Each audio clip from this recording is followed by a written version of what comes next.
আপনাদের সমস্যা কি বলেন তো? আমি এত কষ্ট করে ভিডিও বানাই, ভিডিও এডিট করি, তারপর সেই ভিডিও আপলোড করি, অথচ আপনারা আমার ভিডিওগুলো দেখেন না। কেন দেখেন না বলেন? এখন থেকে আমি যতগুলো ভিডিও দেবো সব ভিডিও আপনারা দেখবেন, একটা ভিডিও আপনারা স্কিপ করবেন না, একদম শুরু থেকে শেষ পর্যন্ত আমার ভিডিওগুলো আপনারা দেখবেন। আমার ভিডিও কি আপনাদের ভালো লাগে না? ভালো যদি না লাগে তারপরেও দেখবেন। বিসমিল্লাহির রহমানির রহিম। আসসালামু আলাইকুম। কেমন আছেন আপনারা সবাই? আশা করছি অনেক বেশি ভালো আছেন। আমার ডেইলি ব্লগে আজকে থাকছে রান্নার কিছু রেসিপি, আর সেই সাথে আমি আপনাদের সাথে গল্প করব। প্রথমেই আমি মাছ বের করে নিলাম, আর আমার এখানে আমার জাতীয় মাছটাকেই বের করে নিলাম। আর আমার জাতীয় মাছটা হচ্ছে পাঙ্গাস মাছ। এটা হচ্ছে গরিবের জাতীয় মাছ। পাঙ্গাস মাছটাকে বের করে প্রথমেই আমি পানিতে ডুবিয়ে নিলাম, তারপর বের করে নিয়েছি দুধটাকে জাল করে নেব, এই জন্য ভিজিয়ে নিলাম। আর এখানে আমি ডিম সিদ্ধ করে নিয়েছি, একটা সিদ্ধ করে আমি খেয়ে নিয়েছি, আর ওটা আমার মেয়ের জন্য রেখে দিয়েছি। তারপর চুলার উপরে যে ময়লা ছিল ময়লাটাকে মুছে খুব ভালো করে পরিষ্কার করে নিচ্ছি। আর ওই দিকটাতে বাসার বাহিরে বিল্ডিংয়ের কাজ চলতেছিল, আর ওই পাশটাতে ইট ভাঙতেছিল। এত বেশি শব্দ হচ্ছিল যা বলার মতো না। শব্দে মনে হচ্ছিল যেন মাথাটা ফেটে যাবে, এত বেশি শব্দ হচ্ছিল। তারপর এখানে আমি যে আটা এনেছিলাম আটাগুলোকে আমি আটার বয়মের মধ্যে ঢেলে নিচ্ছি। আটাটা ঢেলে নেওয়া হয়ে গেলে তারপর এখানে যে আমি মসুর ডালটাকে এনে নিচ্ছিলাম সেই মসুর ডালটাকেও ঢেলে নিলাম। আমি আসলে এটাকে সবসময় বলি মশারির ডাল, এখানে আমি একটু স্টাইল করে মসুর ডালটা বললাম। তারপর এখানে চানাচুরের কৌটার মধ্যে ঢেলে নিয়েছি। ঢেলে নিয়ে তারপর মুখাটাকে খুব ভালো করে আটকিয়ে দিলাম। আটকিয়ে দিয়ে তারপর এখানে আমি ঢেলে নিচ্ছি হুইল পাউডারটাকেও ঢেলে তারপর এটাকে মুখাটাকে আটকিয়ে তারপর ঢেলে নেব। আর এখানে এর সাথে আমি 2টা সার্ফ এক্সেল ফ্রি পেয়েছি, আর এই ফ্রিটাকেও ঢেলে নিয়েছি। ঢেলে তারপর মুখটাকে খুব ভালো করে আটকে নিচ্ছি। তারপর এখানে আমি চিনিটাকেও ঢেলে নিয়ে তারপর সবগুলোকে ঢেলে আমি একসাথে খুব ভালো করে আটকে নিয়েছি। যেহেতু আমি একসাথে পুরো মাসের বাজারটাকে করে নেই, তাই আমি সবগুলো একসাথেই কিনে নিয়ে এসেছি। আর সবগুলো একসাথে ঢেলে তারপর আমি রেখে দিচ্ছি।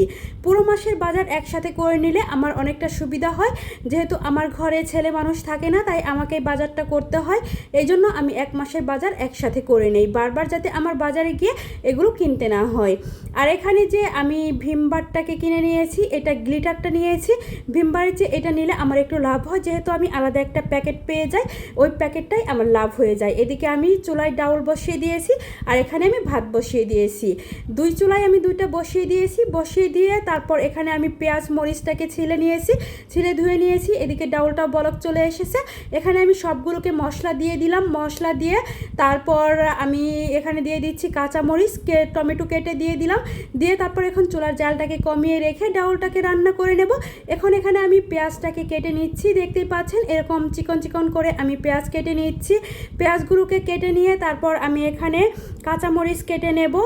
এইভাবে যখন আমি পেঁয়াজগুলোকে রেখে কাটতেছিলাম তখন বটিটা অবশ্যই আমার পায়ের নিচে ছিল না, আমি এখানে উপরে বটিটা রেখে কাটতেছিলাম। আর বটিটা হাতের নিচ থেকে মনে হচ্ছিল যেন দৌড় দিয়ে চলে যাচ্ছে, এরকম হচ্ছিল।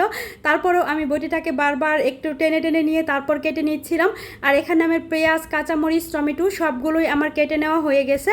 তারপর এখানে সবগুলো আমি কেটে নিয়েছি। এখন ভাতটা প্রায় হয়ে গেছে, আমি বসা ভাত রান্না করে নিচ্ছি। বসা ভাতের মধ্যেই আমি ঢেঁড়স তারপর কাঁচামরিচ সিদ্ধ দিয়ে দিলাম। এদিকে আমার ডাউলটাও প্রায় হয়ে গেছে। এখন আমি ডাউল ঘুটনি দিয়ে ডাউলটাকে খুব ভালো করে ঘুটে নিলাম। দেখতেই পাচ্ছেন ডাউলটা কিন্তু হয়ে গেছে। এখন তারপর আরেক চুলায় আমি ফ্রাইং প্যানের মধ্যে পেঁয়াজ কাঁচামরিচ দিয়ে ভেজে নেব। এখানে আমি মাছ ভুনা করে নেব। মাছটাকে আজকে আমি ভেজে নেব না, কাঁচা মাছটাকেই আমি ভুনা করব। যদিও আমি কাঁচা মাছ এভাবে কখনো ভুনা করে খাইনি, আজকে আমি ফার্স্ট টাইম এভাবে করতেছি।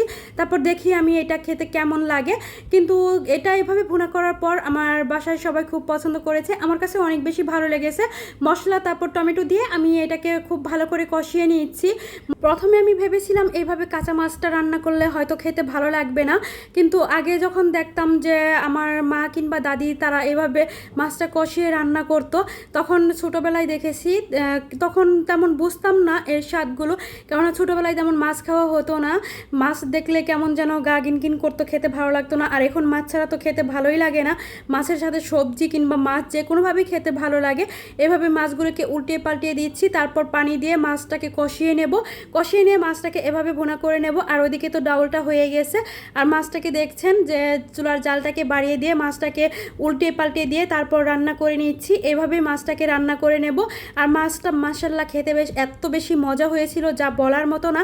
আপনারাও এভাবে একবার রান্না করে খেয়ে দেখতে পারেন। আর আমার বাসায় ধনিয়া পাতা ছিল না, ধনিয়া পাতা থাকলে তো খেতে আরও বেশি মজা হতো। এভাবে অবশ্যই আপনারা একবার রান্না করে দেখবেন। আর আমার ভিডিওটি আপনাদের কেমন লাগলো অবশ্যই জানাবেন।